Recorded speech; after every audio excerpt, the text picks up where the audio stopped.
All eyes tonight are on the state of Georgia, where polls closed 2 hours ago in two runoff elections that will determine control of the U.S. Senate. We are watching the results as they come in between Democrat Raphael Warnock taking on incumbent Republican Kelly Loeffler. And you can see with 60% of the expected vote in at this hour, Warnock is leading 51% to Loeffler's 49%. It's close.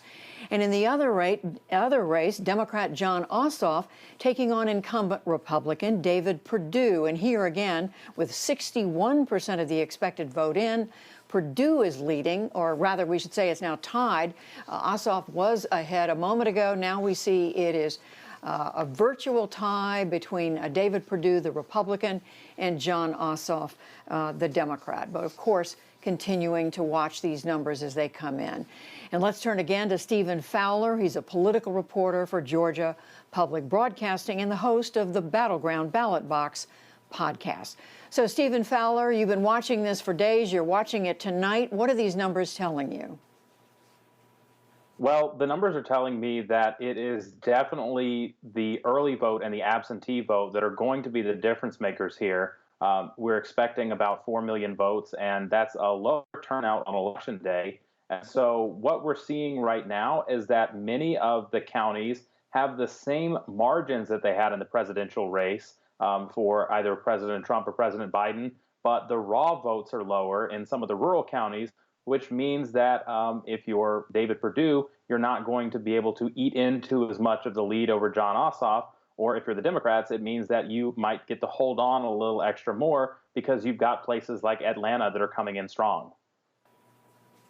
So at this point, are there parts of the state yet to come in that advantage one side or another, Democrat or Republican? Well, for now, what we've seen is that about 2/3 of the absentee ballots, of about the million absentee ballots that have been counted already, those are going to be coming in later from the bigger, larger, more Democratic counties. It still remains to be seen how many people on Election Day voted. And if they did, that'll probably come in from the more rural Republican parts of the state. So those are the two big pieces of the puzzle left to help us figure out how the night's going to go. So, Stephen Fowler, we've been looking at this AP voter survey, interviews with voters done in the last few days, people who said they were definitely voting. And among other things, it's showing the black vote in this runoff up 3% above what it was on November 3rd. Advantage Democrats, what does that tell you? Well, exactly. What it tells is that with all of the money and spending and campaigning in this race, Democrats have made it a priority to focus in Southwest Georgia and Georgia's Black Belt, which is a very big area of Democratic voters for them that don't typically see investment or politicians come by. And I think you're seeing that pay off here because you know that you're going to get Democratic votes in Atlanta. But these other smaller parts of the state maybe have less incentive to turn out, especially in runoffs. And you're seeing them show up in force. I just saw Randolph County in Southwest Georgia is at almost 100% of its November vote, and they voted by Democrats in a wider margin than they did for Joe Biden. So you add those kinds of counties up, pair it with the Metro Atlanta that is rapidly diversifying and shifting blue, and that could be a winning coalition when everything is said and done. Turnout so critical, and especially in a place like what you just described. Stephen Fowler, just quickly, we see the youngest vote margin looking a little bit better. Does that say anything, or do they make enough difference in the overall vote? Well, I think when you're looking at the margins of a race like this in a state like Georgia, which is truly as purple as you can get, it's cliche, but every vote counts. And I think that also, too, goes to what the Democrats have done, trying to mobilize the youth vote.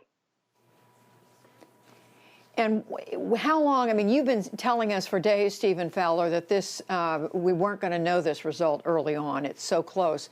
But you were telling me just a moment ago that these numbers are coming in faster than you had expected. What are you seeing on that front? As we know, so much focus on Georgia and the president saying that the November election was fraudulent. What are you seeing in terms of the vote count, how it was counted?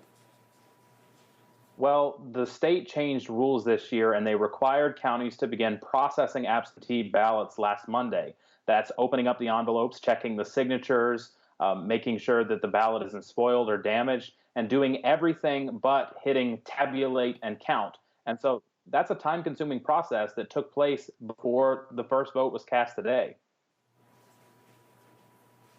And in other words, you're expecting to see results faster, sooner, maybe in the next day? All right. Stephen Fowler, Georgia Public Broadcasting. Thank you. We'll be watching too.